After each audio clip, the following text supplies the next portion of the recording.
Thank you, Neha Madam. And on behalf of BDCon as a joint organizing secretary, I welcome you all and thank you all for making this program a grand success. So my topic is adult vaccination in diabetes. Look, there are numerous guidelines, multiple organizations, multiple guidelines, and none of them are mutually exclusive.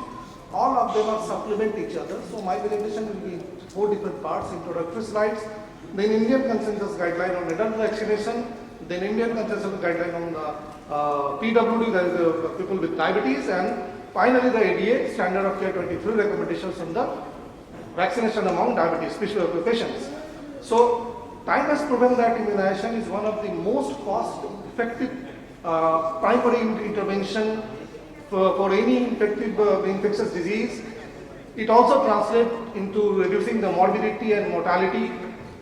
We all know that the NCD prevalence, including diabetes, is increasing globally.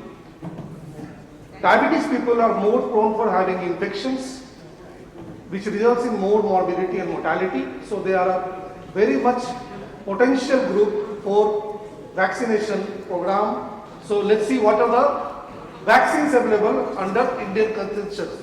This Indian consensus guideline has been drawn with consultation with all the major stakeholders of India, including RSSDI, Nephrology Department, Association of Gynecologists. Every major body of India has contributed to the consensus guideline.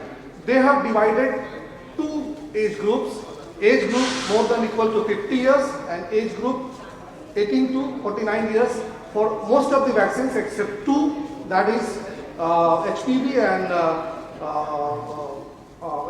and one is Japanese encephalitis, where the age group is more than equal to 46 years and 18 to 45 years.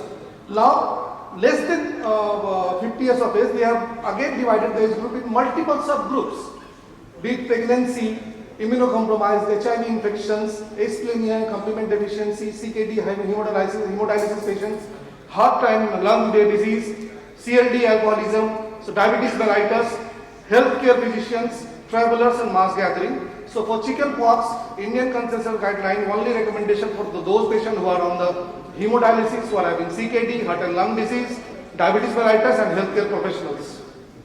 For chikungunya, recently got US FDA approval. Only recommendation is 2 groups: those who are more than 50 years of age or 50 years of age, and those who are travelers. For the cholera, only travelers and mass gathering are required to take this vaccine. For coronavirus disease, all the age group across the subgroups should take this vaccine. Maybe multiple doses required. More importantly, 1 dose followed by booster, and the second booster is required in most of the cases. Additional dose may be given on case-to-case basis. Then diphtheria, pertussis, tetanus. They have divided this vaccine in 2 parts. One is TD and one is Tdap. For TD, pregnancy, more than 50 years age group should receive it. Immunocompromised should receive it. HIV infection should receive it. Asplenia, CKD, hemodialysis patient, CLD patients, diabetes mellitus patients, healthcare physicians, travelers, mass gathering, all should take TD vaccines. Regarding Tdap, selected patients should receive this vaccine, like pregnancy as well as the travelers. In other groups, if they are added risk factor, they should take it, otherwise they should avoid taking pertussis part. Haemophilus influenzae type B, for 50 years age group, yes, they should take it. Immunocompromised should take it.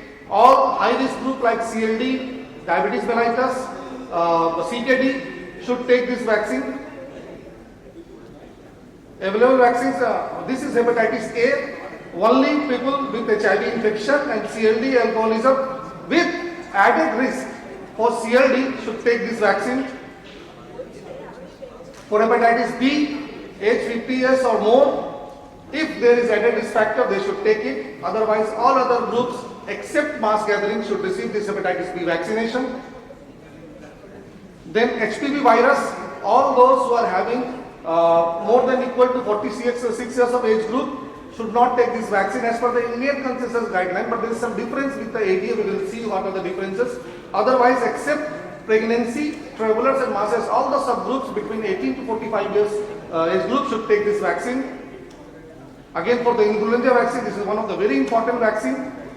It should be taken by more than 52 or more than 50 years age group. All the age groups across the subgroups. All those who are on the risk of having immunocompromise should not take the live influenza vaccine, including diabetes patients. They should take killed vaccine. Japanese encephalitis vaccine. Those who are having more than equal to 46 years of age with added risk factor should take this vaccine. Otherwise, only traveler is required to take this vaccine. Measles, mumps and rubella.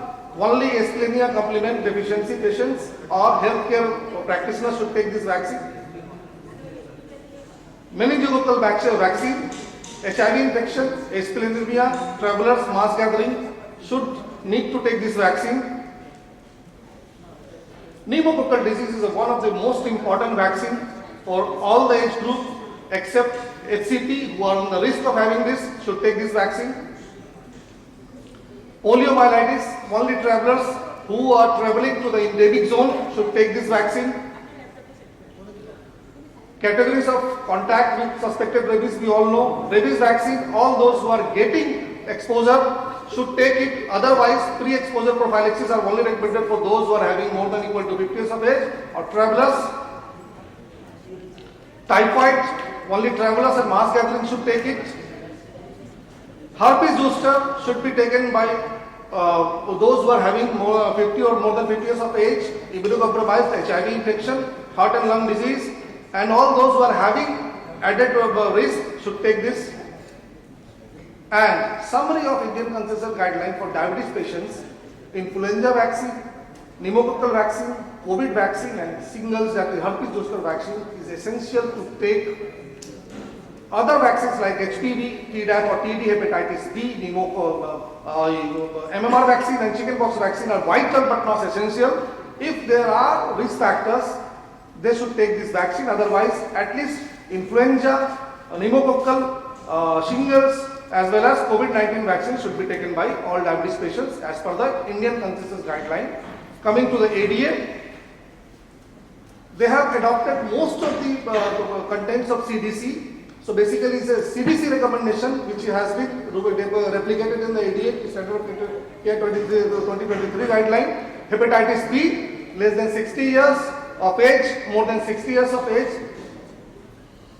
If they are more than 60 years of age, they should take it only after the discussion with healthcare provider. If they are risk factor, they should take all the three, that is 016. HPV. Here the age group is less than equal to 26 or equal to 26 years of age or more than 26 years of age. Influenza, all people should take it. PPVS3, the two groups, immunocompetent or immunocompromised. This is for the immunocompromised group. They should be taken PPVS V23 strain. Those who are immunocompetent may take PCV20 or PCV15, but if they are taking this, they need to take PPVS23. Those who have taken PCV20 may not need to take PPSB23. Apart from this, booster should be taken by all those who are having more than 50 years of age, and tetanus, diphtheria, pertussis. All adults, pregnant individuals should have an extra dose with a booster every 10 years. Thank you.